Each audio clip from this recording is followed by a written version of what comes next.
No meu episódio, com a máquina de informações Roberto Barcelos, você vai saber quase tudo sobre carne. Não dá para falar tudo, mas tem quase tudo aqui. Se você não conhece, essa é sua oportunidade. Assiste aí! Ladies and gentlemen, welcome to the Fat Food Show with André da Trato.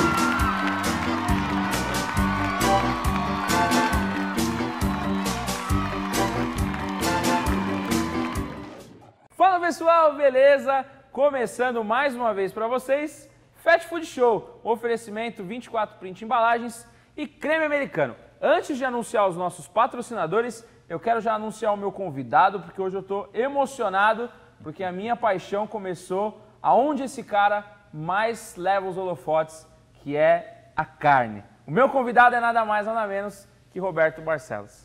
Muito prazer em receber Legal, você obrigado. aqui. Um grande prazer é meu prazer dividir é um meu. pouco dessa anos aí com vocês. É, uns 30, né? 30. Tá Tô vendo? ficando velho, né? Não, que isso, jamais. Ficando cada vez mais experiente.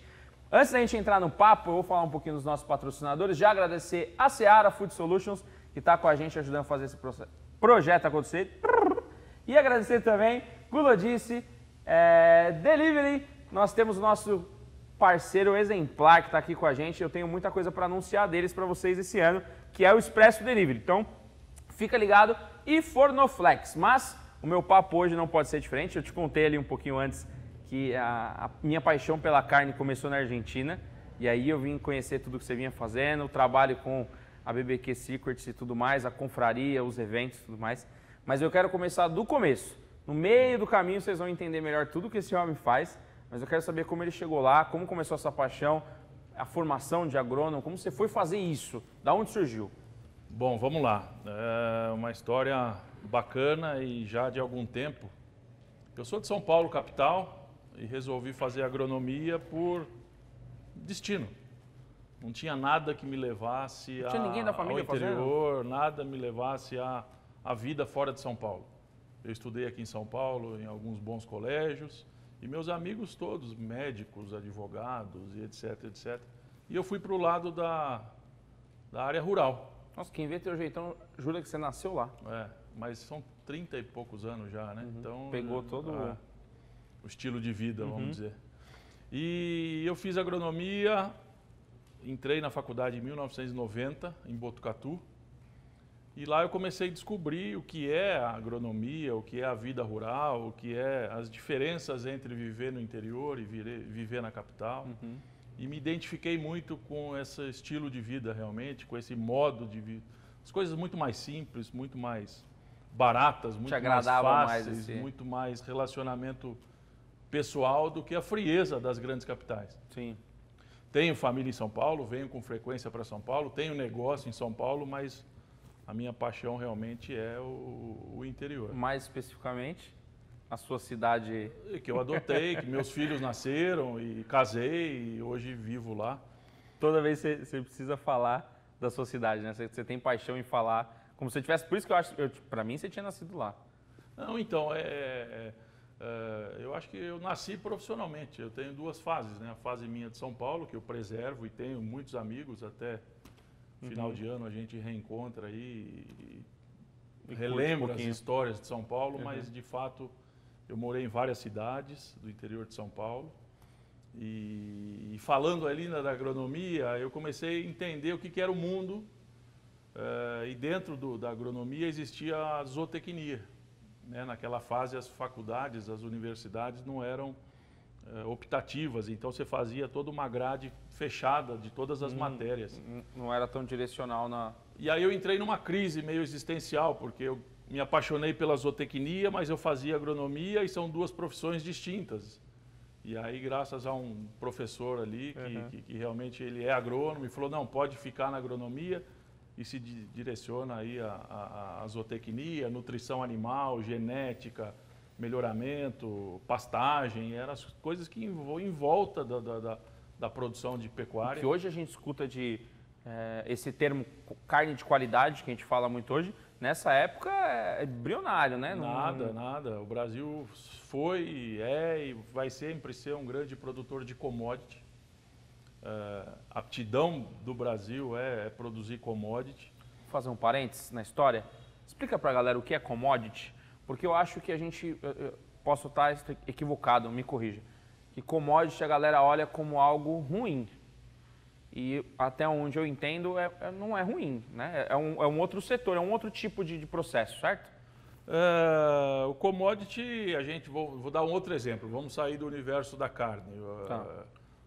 Um saco de milho, um saco de soja, todo produto que é precificado pela oferta e procura, que se produz por quilos por hectare, preocupação de volume, isso se posiciona como um commodity. Dentro dos produtos, a gente tem uma estratificação de níveis de qualidade. E produtos de valor agregado, produtos de mais alta qualidade, eles têm uma distância grande em relação à base commodity. Então, hoje, eu falar o produto commodity não é eu depreciar o produto, mas é um produto não é sem de forma pejorativa, as características desejadas por hoje quem está disposto a pagar mais por um produto melhor. Hoje a gente consome commodity. A gente consome commodity no nosso dia a dia. A carne, o bifinho, a carne moída de segunda a sexta-feira é de um animal commodity.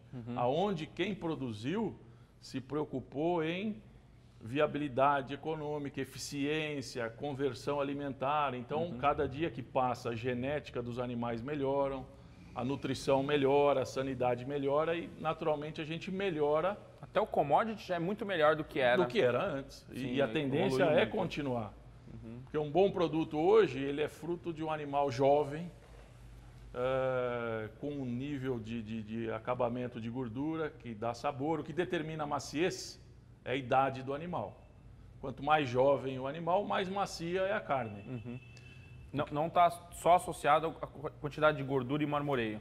É outra questão. Então, maciez é uma coisa. Quando eu falo de gordura e marmoreio, eu falo de sabor. Eu falo de suculência. Tá, pera. Segura isso para o meio do episódio. Não sai do episódio, você vai entender tudo sobre carne, de fato, no meio do episódio. Falamos de commodity, para a galera saber o que é commodity, mas vamos voltar na história. Vamos. Você apaixonou por zootecnia, eu quero entender esse universo, quero me aprofundar nesse universo. Perfeito. E aí você foi para cima disso. Continuou fazendo agronomia normal? Continuei fazendo. Mas em paralelo... Brinco que eu sou agrônomo de formação e virei zootecnista de coração. Porque eu me direcionei completamente à zootecnia, aos departamentos de zootecnia da universidade.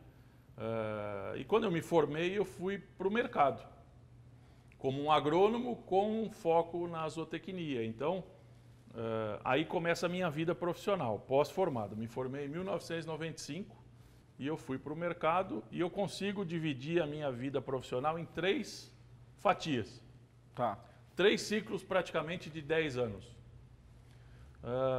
Primeiro ciclo, produção.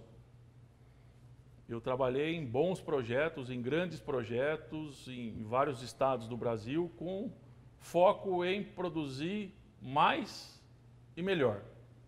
Tá. Mas nesse momento eu não tinha noção do tema carne de qualidade. O objetivo de um bom técnico é buscar a eficiência de produção. Então, um animal que ganhava mais peso, que tinha melhor conversão, que tinha melhor baseado em dados. Métricas de produtividade. Tá.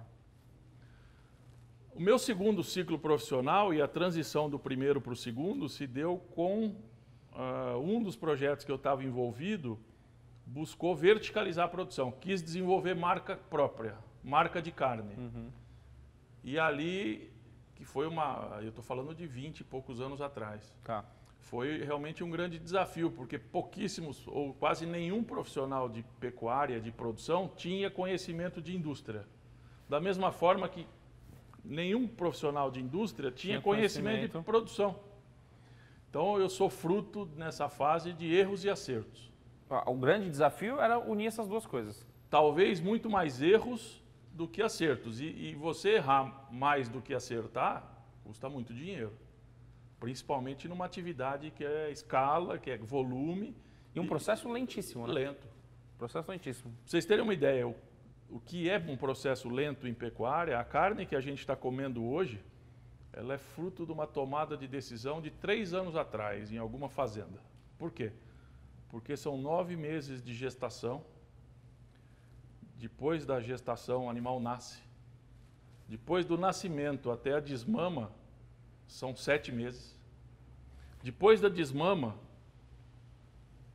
tem um período de recria, que é um período de 6 a 12 meses. E depois da recria, tem um período de engorda, que é um período de 3 a 4 meses.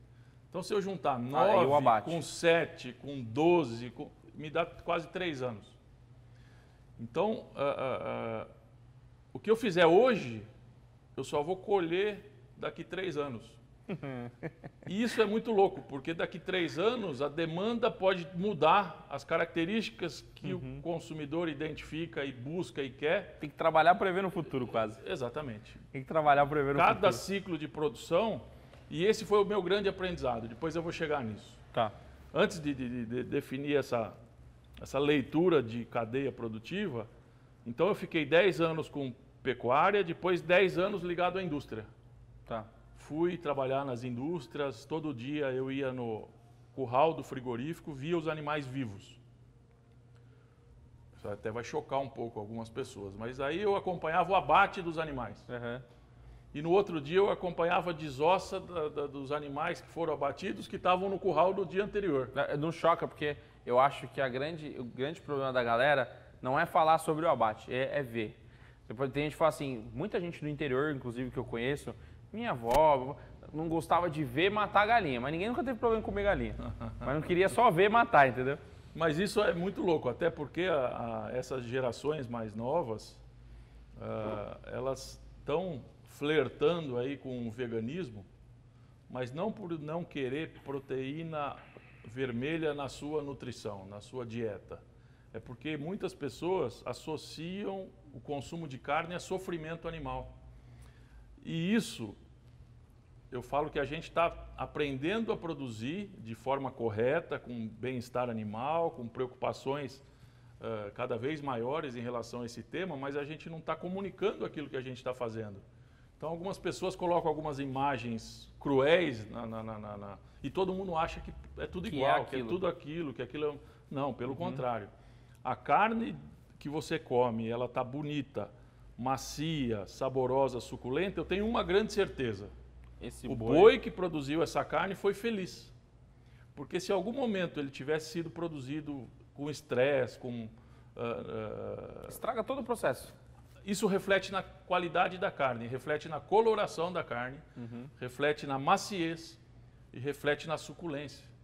Então, a prova que eu tenho que o animal foi muito bem cuidado, muito bem nutrido, com uma sanidade muito boa, é justamente entregar um produto final ok. Esses processos que a gente vai entrar já também para falar, são bem curiosos, porque não é só uma boa alimentação do boi, tem todo um processo de que ele viva muito bem, de que ele viva muito tranquilo, porque tudo isso vai interferir no produto final. E o meu discurso atual, depois de anos e anos ter aprendido todas as etapas do processo, é que cada fase do processo é muito importante. Então, existe uma construção da carne da qualidade. Essa palavra é muito forte. As pessoas acham que produzir carne de qualidade é fácil, é da noite para o dia. Não, é uma construção de tijolinho em cima de tijolinho, desde da gestação da vaca, que vai produzir o animal com a raça correta, com o indivíduo, com as características desejadas, o animal nasce, uma boa nutrição. A gente faz as analogias de uma nutrição de uma matriz, de uma vaca, com uma nutrição humana, as preocupações são as mesmas. São mamíferos. A gente suplementa a vaca da mesma forma que existe suplemento alimentar para as mães que estão gestando seus filhos. Tudo isso baseado em teste, em exame nos bois, tudo. Tudo em ciência. Cada dia que passa, a gente hoje fala de nutrigenômica, nutrição fetal. É uma loucura. É um negócio que chega no nível... Eu brinco que eu gostaria que cada vez mais os clientes, os consumidores de carne soubessem disso. Até para valorizar muito mais o produto ali que eles estão vendo na boutique de carne da sua preferência, na marca de carne da sua preferência, para mostrar realmente tudo que existe por trás. Isso realmente é muito legal e a gente evoluiu muito nesse tema. Vou voltar ali só para fechar a cronologia. Porque esse processo se dá a essa interação que você foi fazer, que é onde a gente estava. De entender esse lado da indústria e tudo mais. E você disse que você viu todo esse processo. Via o boi ali. Vivo, depois acompanhava o abate, depois acompanhava a desossa. E ali eu comecei a criar as minhas verdades que não estavam escritas nos livros ali de zootecnia, de veterinária. A sua vivência daquilo tudo. Eu comecei a criar as minhas correlações ali. Marmoreio, em relação à raça, acabamento, macho inteiro, macho castrado, fêmea, idade, cor de carne, cor de gordura. Isso tudo tem uma influência dentro do sistema de produção. Sabor. Nossa, a gente já ouviu tanta coisa sobre esse tema, tem tanta coisa desconecta sobre esses temas. Idade, a carne é assim porque o boi era novo, é assado porque o boi era mais velho. E cada um fala uma coisa. E aquele negócio do açougueiro do bairro que acha que sabe pra caramba e tal, e não sei o quê. Uns até sabem, inclusive, porque tem muitos anos da profissão. Mas é complexo essa... A grande verdade é que a gente está, todos nós, numa fase de aprendizado. Porque a história da carne de qualidade no Brasil tem no máximo 10 anos. 10 anos onde o pecuarista está aprendendo a produzir, 10 anos onde a indústria frigorífica está aprendendo a fazer um abate melhor, desenvolvendo novos produtos, novos cortes, processos de resfriamento de carcaça, processos de maturação, que é fundamental para uma carne de qualidade, correlação entre marmoreio e sabor e suculência. Bom, é um universo bem profundo, científico. Né? E é bacana porque tem profissionais que dedicam a vida em cada etapa desse processo. A minha terceira fase profissional, é a fase que eu estou vivendo hoje, se deu por uma aproximação muito forte com o consumidor final. Uma aproximação muito forte com o mundo do food service. Uma aproximação muito grande com os chefes de cozinha. Que legal. E eu comecei a olhar o negócio de outro jeito. Porque durante, sei lá, 25 anos da minha vida, eu olhava a cadeia produtiva da pecuária para o consumidor final. E, sei lá, 5, 7 anos atrás, eu comecei a olhar de uma outra forma. Eu inverti a maneira de olhar. Eu, junto com o consumidor final, entendendo as necessidades, as exigências desse consumidor final, em relação a maciez, sabor, suculência, cor de carne, cor de gordura, tamanho de peça, nível de marmoreio, eu falei, opa, está tudo errado para trás. Eu preciso ajustar a produção para chegar nesse objetivo. Entender o que o cara quer, né? E aí eu descobri uma coisa que é louca.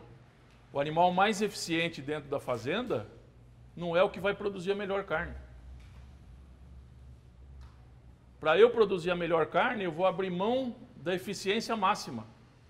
Olha isso. E aí eu separei esse universo em dois mundos.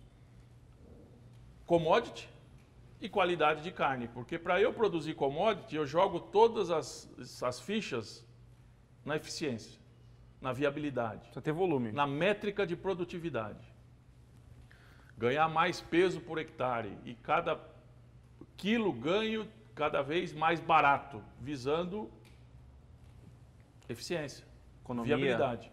Porque quem determina os valores de mercado desse produto é oferta e procura, como qualquer commodity.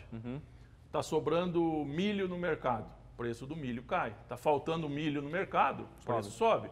Da mesma forma, cebola, tomate, soja, boi.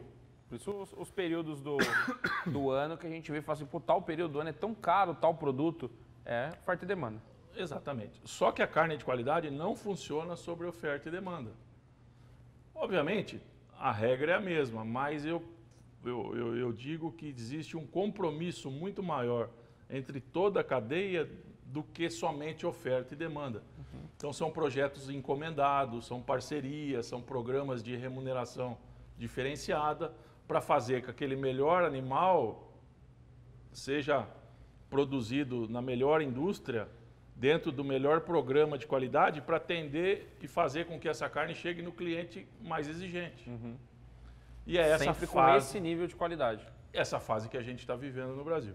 O que aconteceu comigo nesses 3 ciclos de 10 anos? Hoje eu sou consultor de fazenda, eu sou consultor de frigorífico, eu sou consultor de varejo, tenho marca de carne, Tem atuo restaurante? com restaurante, atuo com hamburgueria, atuo com boutique de carne. Conseguiu linkar tudo isso? Eu estou atuando em todas as etapas, então eu sei aonde aperta o calo de cada um. Sofre de todos os lados. Como eu atuo em todas as fases, eu brinco que me dá o direito de falar mal de todo mundo. E eu sei... Fala de dentro, né? Fala de dentro. Eu sei das reais necessidades. E a gente está diante de um grande problema. Eu vou falar isso mais para frente. Tá. A gente está diante de uma grande mudança na cadeia de produção da carne de qualidade. Que vai refletir um pouquinho mais pra frente. Vai refletir a partir de janeiro de 2023. Bom, temos o primeiro corte. Bom, mas vamos entregar essa então, agora, já para o cara entender que tem conteúdo bom pela frente também, o que vai acontecer com a carne a partir de janeiro de 2023. A gente está diante de um problema. Por quê? Porque as rentabilidades entre o produtor, a indústria e o varejo são muito desequilibradas. Então a gente avançou muito no aumento da demanda por um produto de melhor qualidade. Isso faz com que necessite um aumento de produção para atender a esse aumento da demanda. Sim. E o produtor, nos últimos 12 meses, nos últimos 2 anos, ele está sofrendo muito. Ele tem um custo de produção maior do que o preço recebido. Então ele deixa de produzir e uma demanda que a gente criou vai deixar de ser atendida. Então isso é um aprendizado de cadeia. Eu falo que os aprendizados são pelo amor ou pela dor. Você acha que de fato vai rolar aí uma ruptura grande? Infelizmente é uma coisa que eu imaginava que já teria acontecido há 2 anos atrás, depois eu imaginei que iria acontecer há 1 ano atrás, mas infelizmente a gente está muito próximo de acontecer isso. Falando num processo de quase 3 anos, como você falou, tem associação a tudo que aconteceu em relação à pandemia, à política, tudo mais, tudo isso atrapalhou o processo?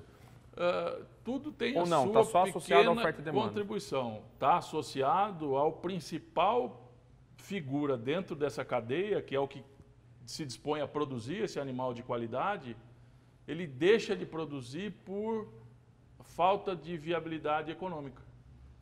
Então, vai chacoalhar de uma forma tão grande a cadeia, que eu falo que é no amor ou na dor, infelizmente vai ter que acontecer a dor da ruptura para novas relações comerciais surgirem. Entendi. Quando a gente fala oferta e procura, a gente tem ali a cadeia da pecuária vendendo o animal para o frigorífico. Tá. O frigorífico abatendo, desossando, vendendo para o varejo ou vendendo para o food service. E a gente tem o varejo vendendo para o consumidor final, ou os restaurantes, as hamburguerias vendendo para o consumidor final. A mudança vai se dar de que ou o produtor vai verticalizar a produção e vai atender o consumidor final. Já está acontecendo, nascimento de marcas de carne com a marca da fazenda que produz. Isso já existe no mercado. Tá. Ou o frigorífico vai produzir animais próprios, já está acontecendo hoje. Pular o outro processo. A sazonalidade da oferta desse animal, com a indústria produzindo próprio, ele elimina essa sazonalidade e tem um produto com regularidade e, de certa forma, diminui ou elimina essa ruptura. Já está acontecendo hoje. Algumas marcas de carne de mercado já são produzidas próprias. Se quiser, eu posso falar marca, não tem problema. Pode, não tem nenhum. problema. Por exemplo, Para quem está assistindo entender de fato do que você está falando. uma marca que o produtor produz e entrega para o consumidor final. Cara Preta. Cara Preta é uma marca que eu tive o prazer e o orgulho de 2 anos estar trabalhando junto com essa turma. E é uma das melhores marcas hoje do Brasil, onde eles produzem, eles abatem, eles desossam e eles distribuem a própria marca. Fizeram o próprio ciclo. Verticalização total. No bovino, no suíno, nos peixes, eles têm esse foco. Tá. Por exemplo, quando eu falo que a indústria está produzindo animais próprios, uma marca muito famosa é a Swift Black. Swift Black tem uma produção própria, abastecendo os abates semanais dessa marca. E verticalizando, como você falou. Outra coisa que está acontecendo, a própria indústria frigorífica saindo do B2B e indo para o B2C, acessando o consumidor final. Isso a gente já está vendo, que são os açougues Swift. Esse modelo de açougue da indústria vai replicar em outros novos negócios. O varejo, por sua vez, ele está percebendo esse movimento do pecuarista, da indústria. Ele está se aproximando do pecuarista para produzir um produto chamado encomendado. Isso a gente viu na rede Pão de Açúcar, quando ele lançou aquela marca Rúbia Galega, aquela... Ah, tá. E é isso, essa é a relação do encomendado que você fala. Exatamente. Entendi. É comum, por exemplo, uma rede de steakhouse ter parceria com o pecuarista. Por quê? Porque ele garante a matéria-prima sem ruptura, mais do que a indústria consegue garantir. E fica mais barato também, dependendo, né? Então, isso tudo vai mudar de uma forma tão interessante que eu acho que num futuro próximo, talvez mais próximo do que a gente imagina, muitas pessoas vão produzir esse animal com um compromisso maior dentro da cadeia do que somente produzir e vender para a indústria. Entendi. Vender para o frigorífico. Então, essa é a mudança que eu enxergo. O que eu acho interessante falar, como que eu juntei esses 3 mundos, pecuária, indústria e varejo. No meu terceiro ciclo de vida profissional, eu me aproximei muito dos restaurantes. Restaurante, chefe de cozinha. Do chefe de cozinha. E eu chegava para eles e falava assim, viu, conta para mim, qual que é o seu problema com o seu fornecedor? Qual que é a dor? Ele falava 3 grandes problemas. 1, falta de qualidade. 2, falta de padrão. A carne que eu recebo essa semana é diferente da carne que eu recebo a semana que vem, que talvez seja diferente da carne que eu vou receber na outra semana. Isso com carcaça, isso com cortes, isso com tamanho de peça, com nível de gordura, com nível de marmoreio. Muitas variações, sempre muitas variações. Então ele estava convencido que esse modelo oferta e procura para carne de qualidade, para a necessidade dele, a indústria talvez não conseguisse atender de uma forma que entregasse esses 3 grandes características. Qualidade, padronização e regularidade. E aí eu juntei esses mundos. Falou, bom, mas se você precisa desse produto com essas 3 características, eu sei quem produz. E eu sei quem pode abater e desossar. Para você? Então, eu apresentei esse projeto para o meu grande parceiro hoje, o frigorífico Frigol, e desenvolvemos a marca BBQ Secrets. Sai tudo do Frigol. Tudo do Frigol. Por quê? Eu juntei os mundos. Eu falei, bom, para eu produzir essas características e que esses clientes querem e estão dispostos a pagar esses preços, precisamos abater esse perfil de animal e remunerar esse produtor nesses níveis para ele continuar produzindo, para que a gente feche esse circuito. Para que chegue sempre lá com esse nível de exigência, de padrão, de qualidade, e é o que você falou, processo longo. Então tem que acontecer agora e não pode parar de acontecer para que não tenha ruptura, né? Esse projeto começou há mais ou menos 5 anos atrás, abatendo 20 animais por mês. Recentemente a gente chegou a bater 1.000 animais por semana. Uau! Um grande crescimento. Absurdo. Em função de atendimento a essa nova demanda e essa nova exigência por qualidade. E o engraçado disso tudo é que eu falo que a história da carne de qualidade no Brasil tem 10 anos. E quando você começou aqui o nosso bate-papo, você falou da Argentina. Uhum. Para mim, a Argentina foi a minha grande inspiração, a minha grande referência de carne de qualidade foi a Argentina. Teve ano que, olhando no meu passaporte lá, tem mais de 10 viagens para a Argentina. Ia lá ver... Uhum. Porque quando eu me atrevi a verticalizar aquele projeto lá, 20 anos atrás, que eu saí da pecuária e fui para desenvolver uma marca própria, eu cheguei em São Paulo com o meu produto. Uhum. E estava tendo o boom das parrilhas argentinas. Você lembra disso? Sim, começou a surgir. Na verdade, Surgir. ninguém sabia nem o que era parrilha, né? Ninguém sabia o que era parrilha. Começou. E aí eu acho que a dor do varejo que você está falando é justamente isso. O cara tinha ido na Argentina, tinha buscado um modelo, ele chegava aqui e ele não achava esse corte, né? Sim. Que até uma pergunta que eu ia fazer, que talvez seja uma curiosidade da galera, os mais antigos, acho que nunca nem ouviram falar na quantidade de cortes que a gente fala hoje. E aí hoje existe uma mescla muito grande, que eu acho que provavelmente juntou-se muitas coisas que foram vistas nos Estados Unidos, um monte de coisa da Argentina. Então tem um monte de corte e que às vezes tem 3 nomes que a galera fala, porque ouviu e é o mesmo corte, né? Isso você viu muito na Argentina também. Sim, mas a gente tá, a gente passou. A gente está num nível superior ao nível deles hoje. Uhum. E vou falar sobre os cortes e nomenclaturas, que esse é um grande problema que a gente criou para a gente mesmo. Uhum. Mas por que eu falo que a Argentina sempre foi um padrão nosso e essa transição das parrilhas argentinas sempre foi o meu ponto de partida? Porque quem comeu a carne argentina 20 anos atrás, e a gente era meio que direcionado a essa observação quando a gente ia num rodízio, o garçom colocava o espeto na nossa frente e falava, come essa que essa é a boa, essa é a argentina. Uhum. Então, o nosso padrão virou a carne argentina. A carne argentina, A nossa referência de qualidade era a carne argentina. E nessa fase, 20 anos atrás, a carne brasileira estava muito abaixo na qualidade em relação à carne argentina. Estou falando de 20 anos atrás. Sim. E há 20 anos atrás aconteceu isso comigo. Eu imaginei que eu estava produzindo um produto de alta qualidade. Uhum. Cheguei para as parrilhas argentinas e falei, ó, estou com esse produto, me dá a oportunidade de você avaliar. E eu comecei a levar pau do mercado.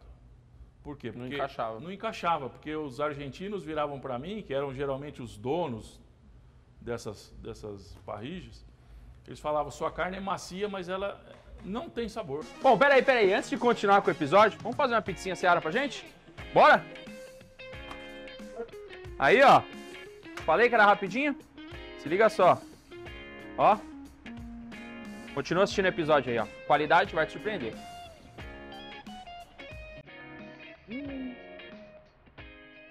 Valeu.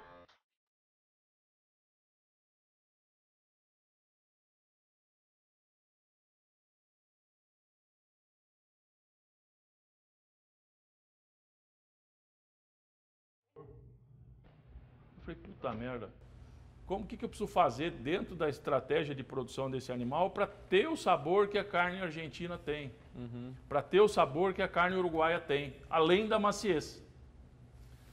E hoje a gente tem muitas marcas de carne que estão sofrendo esse mesmo problema que eu identifiquei há 20 anos atrás. São extremamente macias, Mas não tem sabor. mas não tem sabor. Só que como ainda o consumidor brasileiro avalia que maciez é sinônimo de qualidade, 99% das pessoas associam maciez à qualidade. Se a carne está macia, fala, puta, essa é uma Carne delícia. boa, tá macia. A gente ainda não aumentou o nível de deu esse exigência colocando sabor e suculência dentro desse pacote. E eu conversando com um chefe de cozinha recentemente, ele falou, me definiu muito bem isso. Ele falou que o paladar do brasileiro para consumo de carne ele é muito infantil ainda. Por quê? Porque a referência de qualidade nossa é maciez. Ainda não é sabor e suculência. E aí que eu fui para lá e entender e como é que se produz uma carne tão boa quanto. E o meu desafio há 20 anos atrás era saber se a gente conseguiria produzir uma carne tão boa quanto. E aí vieram as surpresas e a nossa evolução nesse tema nos últimos 10 anos foi tão grande que todas as vezes que eu vou para a Argentina ou para o Uruguai, recentemente, aí nos últimos 3, 4, 5 anos, é incrível que a minha conclusão é: eu não como na Argentina uma carne hoje que eu consigo comer no Brasil. A gente conseguiu passar. As boas marcas de carne no Brasil já têm uma média e um nível superior às boas carnes argentinas. O que eles ganham da gente é que a média da qualidade de carne brasileira ainda é inferior em relação à média da qualidade de carne argentina. Mas pontualmente bons projetos brasileiros têm uma qualidade superior às boas Pau a carnes. pau a nossa é melhor. É isso. Então, para mim, foi uma realização pessoal, profissional, eu não sei nem como definir, porque há 30 igual. anos atrás eu tinha o desafio, será que é possível? E hoje, 30 anos depois, a gente vê cada dia nascendo novos projetos, entregando cada vez mais qualidade e mostrando é possível. E eu vejo fotos e como carnes hoje no Brasil que se me mostrassem há 20 anos atrás, falando, essa carne foi produzida no Rio Grande do Sul. Essa carne foi produzida em Minas Gerais, essa carne foi produzida no Paraná, Não dá pra acreditar. essa carne foi produzida em São Paulo, em Goiás. Fala, é mentira. Está muito distante da nossa realidade. E eu sou surpreendido semanalmente com bons novos projetos. É incrível. Evoluiu demais mesmo. Da mesma forma que o pecuarista evoluiu na produção, a indústria evoluiu na sua industrialização, qualidade de embalagem, sanidade, segurança alimentar, tudo isso é pacote de valor. O varejo aprendeu novos cortes, novas nomenclaturas. Esse aí é onde eu queria chegar, um dos maiores problemas. O que você acha que de fato está atrapalhando? Porque eu acho que está atrapalhando um pouco, como você falou, é um problema que a gente mesmo criou. O que você acha que mais está trabalhando? Por que tantas nomenclaturas? Por que tantos nomes de cortes diferentes? O brasileiro adora nomes em inglês. O brasileiro adora nomes em espanhol. O brasileiro adora o que vem de fora. Existe um conceito meio que natural que a gente imagina que o importado é melhor que o nacional. E você há de convir comigo que um corte chamado flat iron tem mais charme do que eu chamar esse corte de raquete da paleta. Ou um shoulder, ou um Denver steak em relação ao A100, ou um assado de tira em relação à costela do dianteiro, ou um short rib em relação a um A100 com osso. O próprio mais famoso do argentino foi o bife de chorizo do que o Contrafilé. contrafilé. Um ribeye do que um filé de costela. Um bife ancho em relação ao próprio filé de costela. E aí a gente começou a absorver essas nomenclaturas. E hoje a gente está num churrasco, a gente tem nome em inglês, nome em espanhol, nome europeu, porterhouse, bisteca fiorentina, tibone. E além disso tudo, a gente criou novos cortes. Então eu vou para o Paraná, o cara, você conhece o corte tal? Puta, eu nunca ouvi falar. Aí eu falo, me mostra uma foto. Aí ele mostra, pô, mas esse corte é conhecido por todos nós. Tá? Então, o erro nosso... O cara só mudou o jeito de cortar e pôs outro nome. Foi achar que, mudando o nome, a gente vendia melhor e agregava valor e vendia mais caro. Isso funciona, mas desde que a gente tenha um padrão, uma qualidade superior. Então, por que a gente criou um problema para a gente mesmo? Que não existe uma coisa padronizada, não existe uma coisa que eu consiga saber realmente. Cada um fala de um jeito, né? Cada um decide falar de um jeito. A sensação que eu tenho como consumidor é que se a gente vai numa boutique, a gente compra o bife de chorizo. Se a gente vai no açougue do Seu José, a gente compra contrafilé. Entende? Parece que separou a nomenclatura para carne de qualidade é uma e a nomenclatura para carne comercial é outra, entre aspas. Mas o mais legal é que o seu Zé, que é o dono do açougue, se você falar de bife de chouriço, de flat iron, de Denver steak, hoje ele já sabe. É, exato. Por quê? Porque ele precisou ir buscar informação. E para ele, com certeza deve ter chegado um cliente e falou assim, eu quero esse corte. Ele falou, pô, mas que corte? Me mostra a foto. Não, mas isso aí eu sei, isso aí eu desossei a vida inteira.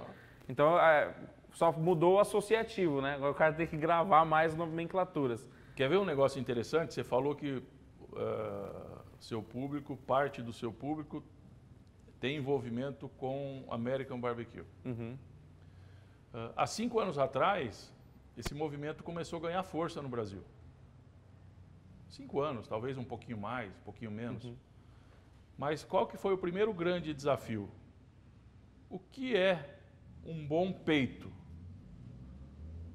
Qual que é o sonho de consumo de um pit master, um defumador, para fazer um bom brisket? E aí eu meti essa pesquisa no meu Instagram. Falei, bom, você que tem uma experiência em American Barbecue muito maior que a minha, qual seria o peito me ideal? defina o peito ideal. Aí começaram várias informações. Um peito de 6, 7 quilos, com alto marmoreio, de um animal jovem. Assim, começou. Aí eu falei, pô, o desejo de consumo não existe no Brasil. Sabe o que eu fiz? Pumba, fui lá para os Estados Unidos. Fui em fazenda de cria, de recria, de engorda, fui no frigorífico. Pra ver o que os caras fazem para chegar nesse peito aí. O que o peito deles tem que o nosso peito não tem? Uhum. Primeiro grande problema, a gente abate os animais aqui com 500 quilos. Um peito lá nos Estados Unidos é do animal abatido com 700 quilos. Caramba, porque senão ele não lá dá. eu ia ainda poder comer um pouquinho mais. Eu aqui, mais um ano comendo o que eu estou comendo, dá para bater. Porque senão não dá o peso desejado. Para o peito ficar do tamanho não dá a altura da musculatura, do flat, do point, para extrair o máximo a suculência e sem queimar as pontas. Então eu tenho essa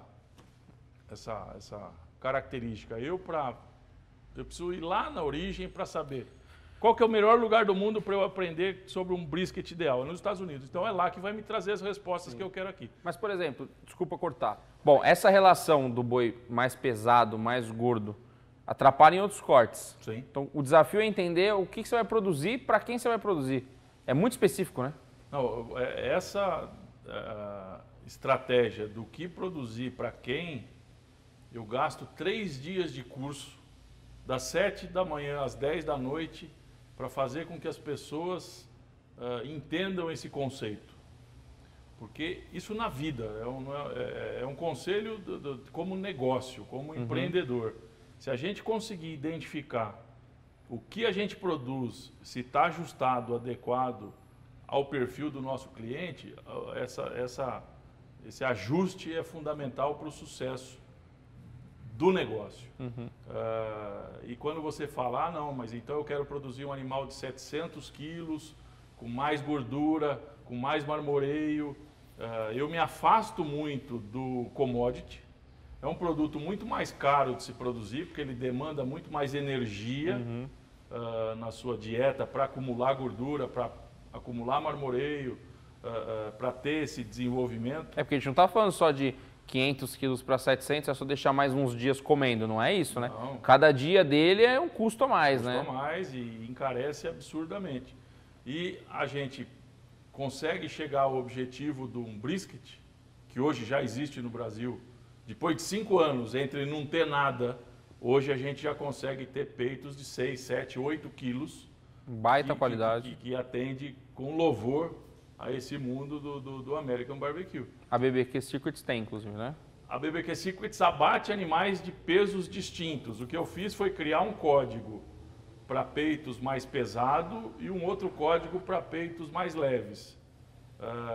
E aí, com o código, eu consigo dizer que aquele peito está mais ajustado para pastrame, para brisket, para cada processo específico. E o outro peito é mais matéria-prima para hambúrguer, é mais para uma defumação em pedaços. Entendi. Então a gente dribla um pouco isso em função de fichas técnicas de cada produto. Você criou códigos para conseguir identificar isso dentro do processo. Porque, esse foi um aprendizado, porque a gente começou a produzir brisket e de repente essa semana existia uma diferença de 100 quilos entre os animais.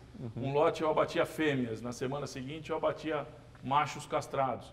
Naturalmente existe uma diferença de musculosidade, de peso.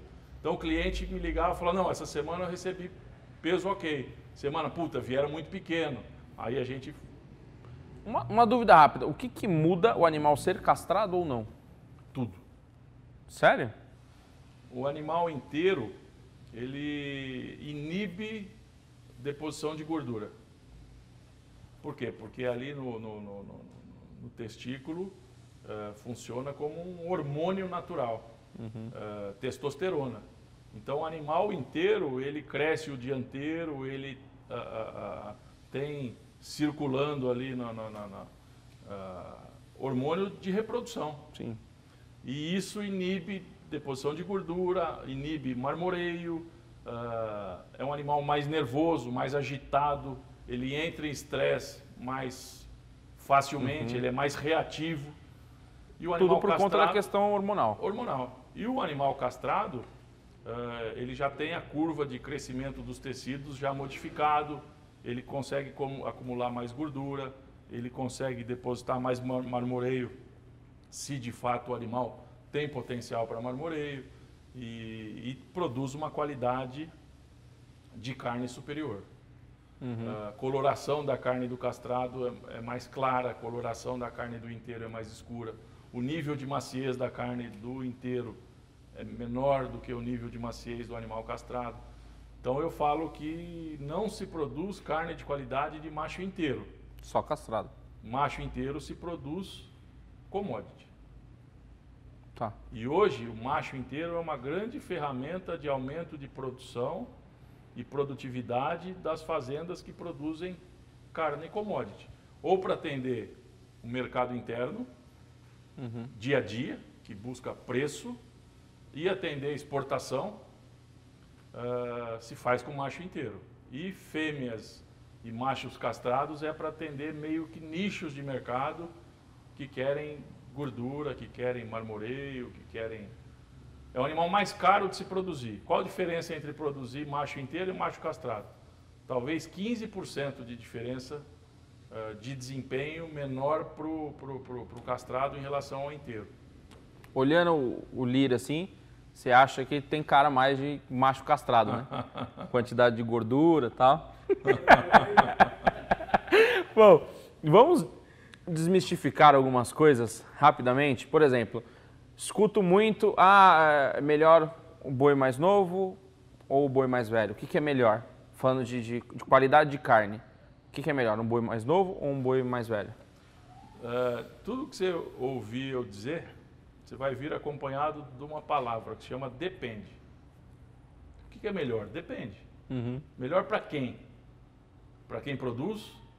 Para a indústria frigorífica? Para o varejo ou para o consumidor? Talvez se eu for buscar o que é melhor para cada um, já modifica tudo. Muda completamente as estratégias. É o produto correto para o cliente correto.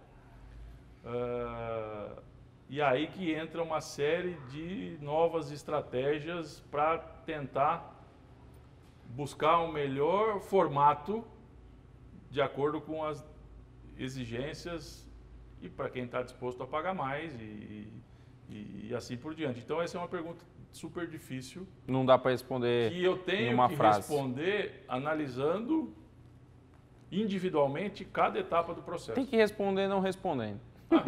Depende. Depende. Coloração de gordura também, então, depende. São características que são influenciadas pelo sistema de produção. O que é uma gordura cor amarela? É uma gordura que teve acúmulo de caroteno. Qual alimento é rico em caroteno? Todos os alimentos têm caroteno. As pastagens são ricas em caroteno. Então, um animal que come 2, 3, 4 anos de pastagem, ele tem a pigmentação da gordura mais amarelada em função do caroteno que se acumulou ao longo da vida. E o animal que não ficou tanto tempo em animal pastagem... que fica no confinamento, ele consome ingredientes com caroteno, sim, mas a velocidade de engorda é tão mais rápida que não dá tempo de amarelar a pigmentar. Se por um acaso a gente sofre um acidente aqui, corta a nossa pele, a gente vai ver que nossa gordura é quase cor de laranja. Por quê? Porque são 20, 30, 40 anos de consumo de caroteno, de ingredientes, de alimentos que tem caroteno. Então a gente está completamente tingido de caroteno.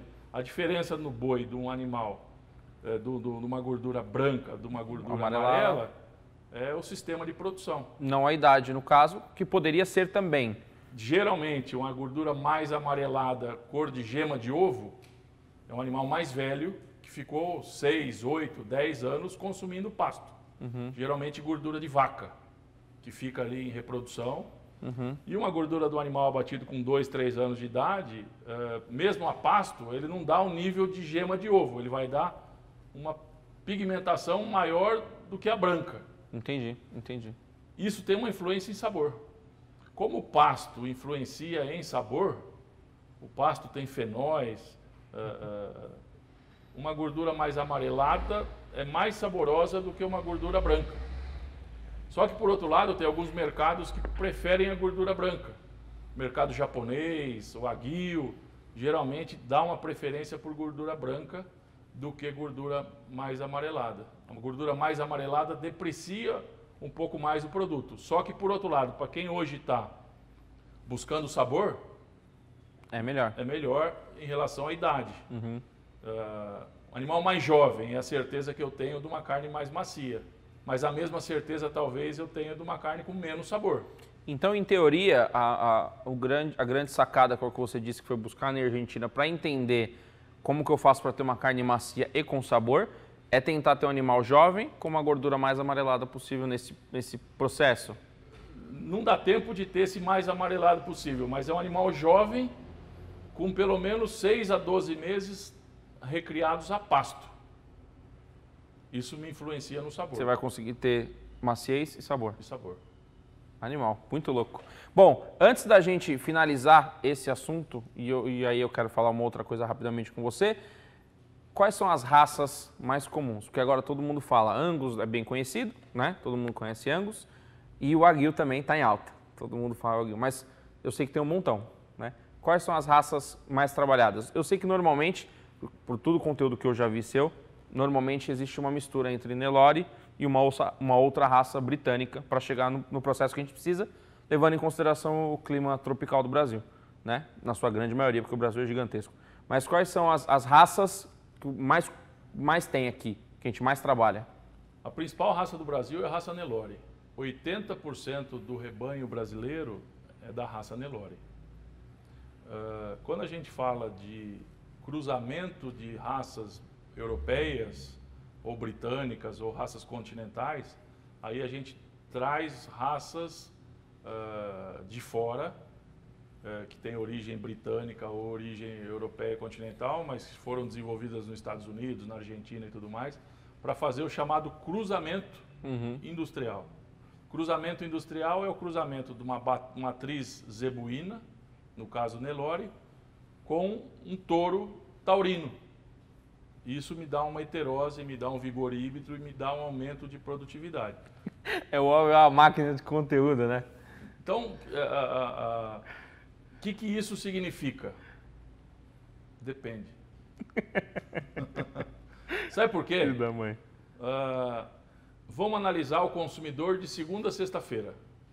Quem compra carne de segunda a sexta-feira? E o que a pessoa que compra carne de segunda a sexta-feira busca? Quem compra carne de segunda a sexta-feira quer preço. Por quê? Porque compra por necessidade.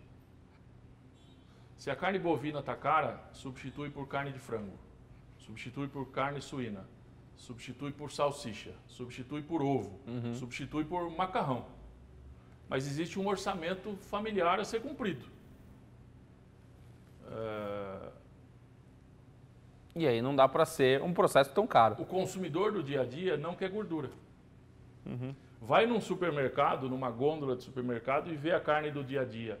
São carnes totalmente extra limpas, sem gordura, ausência de gordura. O consumidor do dia a dia não quer marmoreio. Agora vamos pensar no consumidor do final de semana. O cara do churrasco. O cara do churrasco. Ele quer gordura. Quer capa de gordura. Ele quer marmoreio. Ele não liga tanto para preço, ele está disposto a pagar mais por um produto melhor. Porque ele vai viver a experiência de comer, Por quê? né? Porque quem compra carne por dia a dia, compra por necessidade. Quem compra carne para o final de semana, compra por prazer. Tudo que você compra por prazer, você está disposto a pagar mais por um produto melhor. Uma cerveja melhor, um vinho melhor, um hambúrguer melhor. Porque não é pela necessidade, é pela experiência. Pelo prazer. Pelo prazer. Pelo prazer. Então a gente se restringe durante 4, 5 dias da semana para poder liberar no final de semana. E isso acontece muito hoje. Isso me dá uma tranquilidade muito bacana de dizer que vão ter raças e sistemas de produção para me atender um melhor produto para o dia a dia, que vai me produzir um animal magro, com bom ganho de peso, conversão alimentar, rendimento de carcaça, rendimento de desossa, para produzir uma carne com nível de gordura menor. E com preço. E isso vai me baratear. Ao mesmo tempo, no final de semana, onde eu tenho níveis de exigências distintas, que eu tenho raças e sistemas de produção para atender aquele principal produto. Para dar prazer para o cara. Para o cliente certo. O que produzir para quem. Mas são duas pecuárias, duas estratégias distintas que eu posso ter dentro da mesma fazenda, produtos distintos. Sim. E eu só comecei a descobrir isso depois que a gente adotou a ultrassonografia na produção. Hoje a gente passa ultrassom nos bois. Para observar tudo isso que você está falando. O boi ideal para produzir uma carne do dia a dia e o boi ideal para produzir uma carne de final de semana. Então, depende. Bom, essa máquina de informação, tudo isso que você adquiriu, como que você relacionou tudo isso à família para a gente ir para o final do nosso episódio? Porque é muito tempo enfiado dentro de uma fazenda para saber tudo isso, muito tempo viajando, muito tempo estudando, muito tempo testando, muito tempo olhando o boi, é muito tempo. Como que você conseguiu associar tudo isso com a sua família? Todo mundo gosta dessa vibe. Como que você associou tudo isso? Então, as coisas não são muito programadas, né? A gente vai vivendo em função dos novos desafios, de uma evolução natural. Eu, quando estava trabalhando em fazenda, eu nunca imaginei que eu ia estar na indústria. Quando eu estava na indústria, eu nunca imaginei que eu ia ter uma marca de carne. Quando eu estava com a marca de carne, eu nunca imaginei que eu estava voltando para a pecuária. Um processo natural. São desafios novos e a gente vai buscar incansavelmente aí as soluções para problemas pontuais. O grande catalisador desse processo se deu diante de um novo perfil de consumidor, que é a geração de vocês. Eu estou numa geração anterior, mas a geração de vocês que levantaram a bandeira dizendo pode produzir, que eu estou disposto a pagar mais por um produto melhor. Isso não existia há 20 anos atrás. A geração de vocês é a geração das cervejas artesanais. Uma busca por produtos artesanais grande, né? Como é o meu nicho do hambúrguer artesanal, né? E isso é engraçado, porque você começa a estudar o perfil das gerações dos meus avós, dos meus pais, a minha e a dos meus filhos. E cada um tem uma característica muito marcante. É que o público de vocês talvez não vai identificar isso que eu estou dizendo, mas se tem alguém assistindo aí e tem mais de 45 anos, vai saber o que eu estou falando. A nossa referência de qualidade no vinho há 20 e poucos anos atrás era um vinho da garrafa azul. Um vinho alemão da garrafa azul. Todo mundo que sabe do que eu estou dizendo já sabe o nome desse vinho. Tá falando para ele mesmo. Hoje, 20 anos depois, as pessoas falam, puta, que vergonha que eu servi aquele vinho no meu casamento. Por quê? Porque o que era referência de qualidade há 20 anos atrás, hoje é motivo de vergonha. Por quê? Porque a gente teve acesso a novos produtos, mudou natural o padrão, evolução. aumentou a exigência, a gente começou a estudar, experimentar, viajar e descobriu um novo mundo do vinho. Quer ver outro exemplo que eu sempre dou? Uma steakhouse americana que tem o perfil australiano. Eu não vou dizer o nome. Ninguém sabe. Quem foi nessa steakhouse há 10 anos atrás, saía de lá assim, puta, que carne maravilhosa, eu nunca comi uma carne dessa. Incrível, que experiência. Tal. Hoje, 10 anos depois, hoje, quem vai nessa steakhouse sai com um sentimento, puta, que carne mais ou menos. Mudou muito. No meu churrasco hoje eu faço uma carne tão boa ou melhor que essa. Esse é o sentimento. Sim, sim. O que mudou na carne? Nada. O corte é o mesmo, o jeito de fazer é o mesmo, o tempero é o mesmo, só que há 10 anos atrás era um sucesso, 10 anos depois não. O que mudou? A gente. A questão do conhecimento, da informação que chegou. A informação chegou. E a gente deve muito ao seu trabalho. A nossa referência, o nosso padrão mudou. Há 20 anos atrás a carne argentina fazia sentido. Hoje a carne argentina leva pau de qualquer marca de carne hoje que estão presentes aí nas boutiques de carne. Eu escutei de vários amigos, depois que eu falei, 2015 comi uma carne lá sensacional. Os caras vão e voltam assim, mano, nada demais. Porque a gente evoluiu muito, né? O processo evoluiu muito e hoje realmente não é nada de muito diferente que tem lá. E essa evolução não para. Talvez a carne daqui 5 anos seja um nível de exigência diferente da carne que a gente está consumindo hoje. Principalmente por conta das mídias sociais. YouTube, Instagram. Sim, vem trazendo esse conhecimento. Vai catalisando esse processo que não vai demorar mais 25 anos para a gente descobrir que o vinho da garrafa azul é uma bosta. Vai demorar 6 meses, 1 ano, 2 anos para a gente saber que a carne do macho inteiro não faz o menor sentido hoje para o churrasco, que a marca de carne A B, a C tem níveis de qualidade diferentes. Talvez as 3 marcas tenham o mesmo selo da associação do Angus, mas tem 3 níveis de qualidade completamente distintos. Tá muito acelerada a informação. Só que o que a gente tem que fazer a partir de agora? Isso não é para mim, que é um exercício que eu faço, mas é para todos nós que lida com o seu público. É entender o seu público. Se aquele produto faz sentido para ele em relação a custo-benefício, a preço-valor, para quê? Para eu ajustar a tempo e não perder esse cliente para o meu concorrente, que às vezes ele está mais ligado e antenado do que eu. E já sai um passo à frente do que ele precisa entregar e às vezes a gente está desatento com o que o cliente está querendo, né? Há 20 anos atrás, o modelo de churrascaria no Brasil era rodízio. Você se preparava para ir no rodízio. Enquanto você não passasse mal de tanto comer, você não levantava da mesa. Por quê? Porque as pessoas tinham o sentimento de levar vantagem. Tem até a lei de Gerson, que foi aquele jogador de futebol. Depois você pesquisa aí, que não vai ter tempo, senão eu vou me alongar muito. Eu tenho um amigo de 40 anos, 50 anos, fala, vamos na churrascada? Vamos. Quanto que é o convite? É tanto. A cabeça dele funciona assim, bom, se eu pagar isso, eu preciso tomar quantas cervejas para valer a pena. Para valer a pena.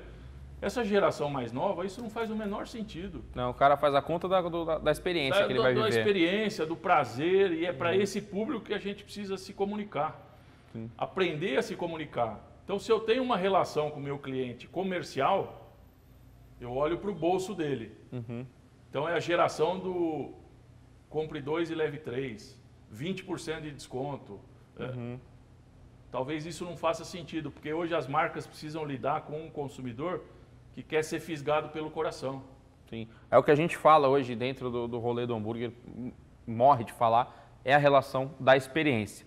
Bom, mas o que eu queria te falar, não só agradecer por todo esse empenho nesse processo, e a minha geração, como você falou, está colhendo os frutos disso, de poder hoje comer carne com muita qualidade, por conta do trabalho que vocês fizeram lá atrás, mas eu separei um recado para você em vídeo, de pessoas que também querem te agradecer e falar um pouquinho Legal. de quem é o Roberto Barcelos, além dessa máquina de informação de carne. Vou passar aqui para você assistir. Olha aí. Bom, falar do meu pai para mim é muito fácil. A gente tem uma conexão muito forte, um carinho muito grande um pelo outro. É um prazer fazer parte da sua rotina, é um prazer trabalhar junto com você. Eu sempre tive o sonho de seguir os seus passos. Hoje eu vejo que eu preciso ser uma extensão de você para dar conta de tantos projetos que você tem, tantas ideias, tantas criações. É um orgulho para mim levar o seu sobrenome para frente. Saiba que você tem uma família muito orgulhosa de você, que te ama muito e que te admira e te acompanha sempre, tá bom? Fica com Deus, te amo. Um abraço, Andrezão, obrigado pelo convite, parabéns pelo projeto novo. Um abraço, valeu. Tamo junto. E não é só o seu filho, tem mais coisa. Tem um cara também, fã do seu trabalho, que também a gente agradece muito o que está fazendo também. Bom dia, pessoal, tudo bem? Bom, o que dizer sobre o Roberto Barcelos? O próprio nome já se diz. Grande profissional, uma pessoa que hoje dificilmente, pelo seu status, aonde ele está, muita coisa envolvida, muita história, para chegar até onde ele está hoje. Tenho uma enorme satisfação em trabalhar junto com ele, um grande parceiro, tanto nas viagens como nos trabalhos junto. Tenho enorme satisfação em fazer parte do grupo. Ele é uma pessoa muito considerada, uma pessoa assim que por onde passa sempre deixa o seu lado positivo com as pessoas, tanto mesmo por seu trabalho como também seu carisma. Eu tenho muita satisfação e tenho muito orgulho de poder estar prestando esse trabalho com ele hoje. Forte abraço. E parceiro de luta, né? Minha e o último mais importante, recado.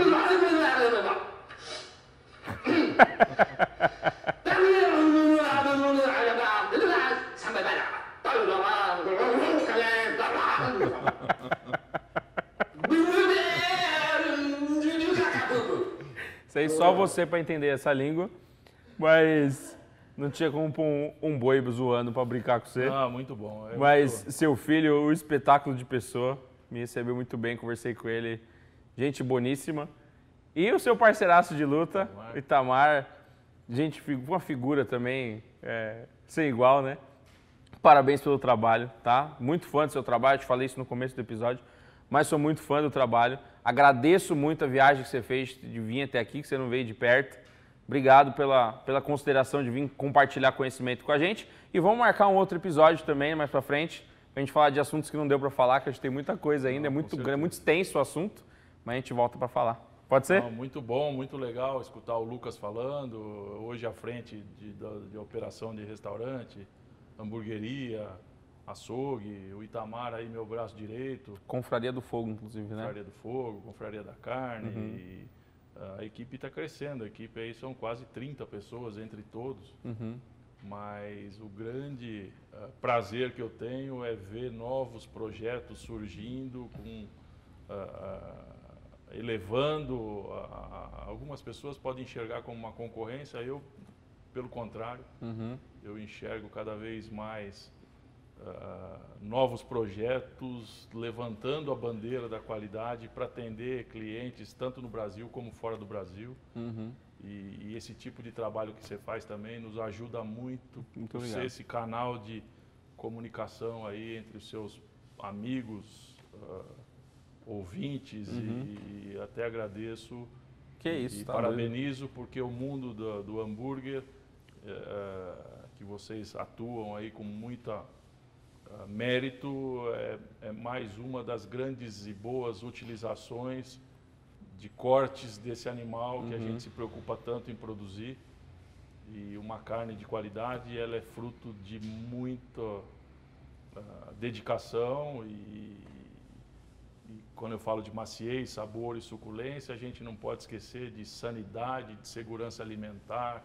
E é uma responsabilidade muito grande perante os nossos clientes e consumidores. Compromisso com o cliente e com a relação do animal também. Também, com respeito, com bem-estar animal. E isso tudo O mais legal disso tudo é que a gente ainda está engatinhando nesse processo.